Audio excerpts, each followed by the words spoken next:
मी विजय माळी उपळाई बुद्रुकचा शेतकरी आहे. या विजय या व्हरायटीचा कार्यक्रमासाठी कुर्डू येथे आलेलो आहे. तरी एक नंबर व्हरायटी आहे. वरून थंडीच्या दिवसामध्ये ही एक नंबर साईज घेते. सेटिंग एक नंबर होते या व्हरायटीची. या कार्यक्रमासाठी आम्ही आलेलो आहे. तरी एक शेतकऱ्यांचा हा कार्यक्रम झालेला आहे या कार्यक्रमासाठी. तरी सर्वांनी ही व्हरायटी थंडीत ही व्हरायटी चालणारी आहे. वजन वगैरे भरपूर येते ह्या व्हरायटीचं. साईज येते 5-6 किलो साईज आहे या व्हरायटीची आता थंडीत सुद्धा. त्यामुळे सर्व शेतकऱ्यांनी ही व्हरायटी लावायला काय अडचण नाही.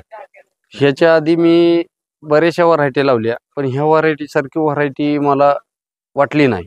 त्याच्यामुळे ह्याच्यानंतर मी आता ही विराट व्हरायटी लावणार. ह्याच्यानंतर इथं आल्यानंतर मला सांगितलं की ह्या व्हरायटीचे 8-9 किलो पर्यंत साईज जाते आणि लांबच्या रूटला व्हरायटी चांगली आहे न्यायला, ट्रान्सफर करायला. त्यासाठी चांगली व्हरायटी आहे.